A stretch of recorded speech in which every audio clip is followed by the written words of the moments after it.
مصرة انه اخلصها من كتر ما انا طيبة. شوفوا قلبها من جوا كتير طيبة. مرحبا يا حلوين، كيفكن؟ شو اخباركن؟ اشتقت لكم كتير. اليوم رح نصور مع بعض شغلة كتير طيبة طلبتوها مني كتير، اقراص جوز الهند بطريقة كتير سهلة. تعالوا نحضرها مع بعض، يلا بسرعة. اقراص جوز الهند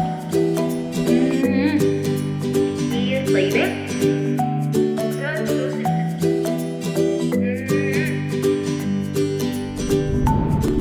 مكوناتنا كتير سهلة لأقراص جوز الهند، هن 3 مكونات بس: جوز الهند، هند وجوزة عم بمزح معكم، جوز الهند، سكر مطحون، وبياض البيض وفانيل. هلا هون عندي بياض بيض 4 بيضات، إذا كانوا البيض عندكم صغير كتير بتحطوا 5. بياض 4 بيضات يعني بالجرامات 130 125 130 هيك شي، يعني مو أكتر. هاي البيض حطينا، ومنضيف كاسة سكر مطحون نطحنها كتير منيح. رح احط معه فانيل سائلة.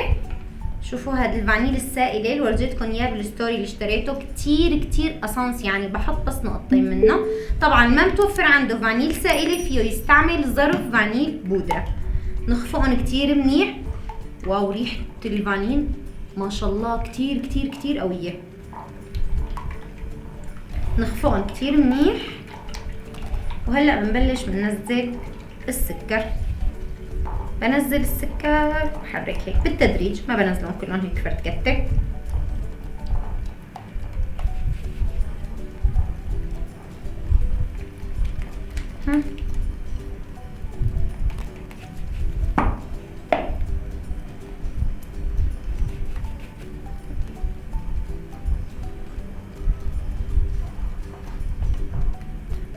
شوفوا كيف عم بنزل وبحرك.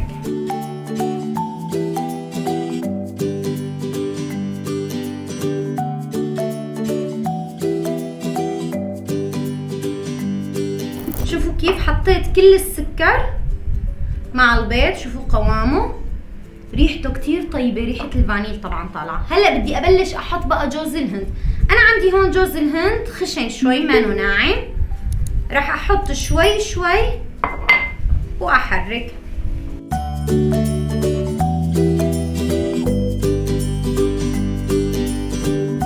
وهلا راح انزل الكاسة الثانية، بنزل نصها وبحرك وبرجع بضيف نصها.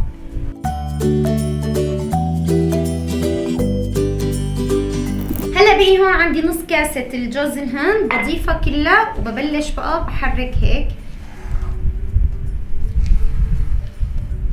شوفوا القوام كيف صار.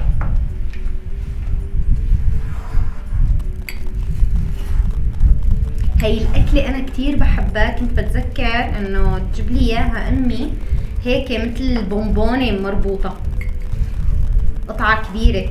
كتير بحبها لهي أنا، وطلبتوها مني كتير وأنا مشتهية عليها كتير، بس ما عم بيجي دورها إنه أصورها.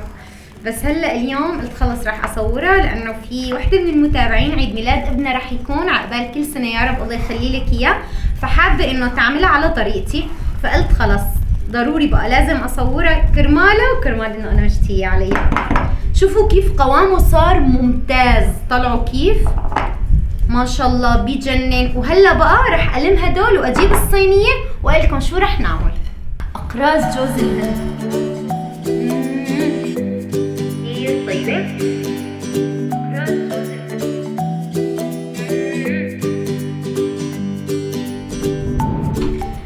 لبين ما زبطت الوضع كان يعني اخذ وقت، فشو سويت؟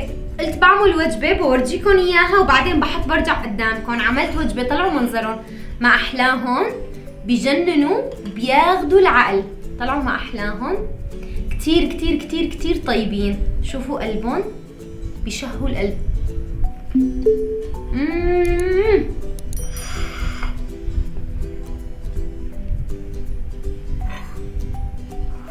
لساتهم سخنين. طريقة التشكيل جدا سهلة.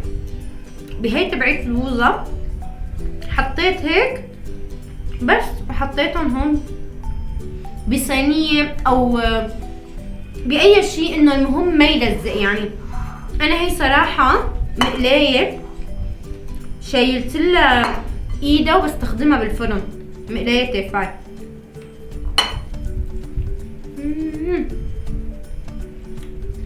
كتير طيبة.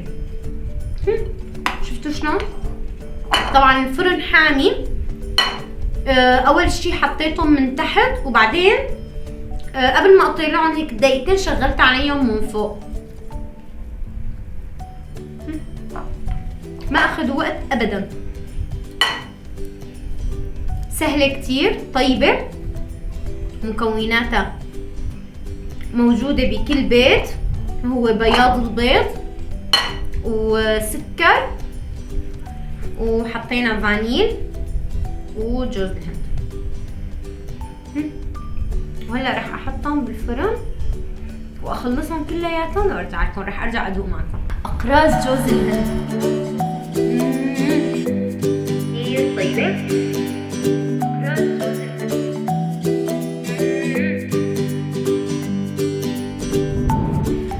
وهاي راس جوز الهند صاروا جاهزين، كتير كتير كتير طيبين وبيجننوا وكتير لذيذين. برجع بقول المكونات هي 4 من بياض البيض، كاسة سكر انا طحنتها، كاسة سكر مطحونة، وكاستين من جوز الهند وشوية فانيل. وكتير كتير كتير سهلة، ومثل ما شفتوا كيف عملتهم دوائر وحطيتهم بالفرن. رح اورجيكم. شوفوا الطراوة، شوفوا قلبها من جوا، كتير طيبة.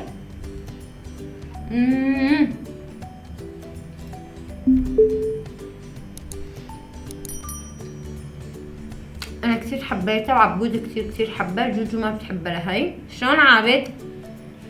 شاي عن جد هي كتير طيبة. شلون؟ بتشل. بس جويل ما بتحبها ولا لا علاقة فيها نهائيا، هبولة.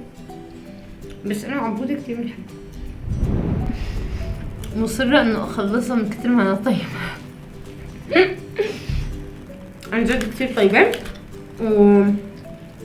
وشفتوا قديش سهلة. الصبية اللي طلبت الطريقة ان شاء الله عقبال كل سنة، والله يخلي لك ابنك يا رب.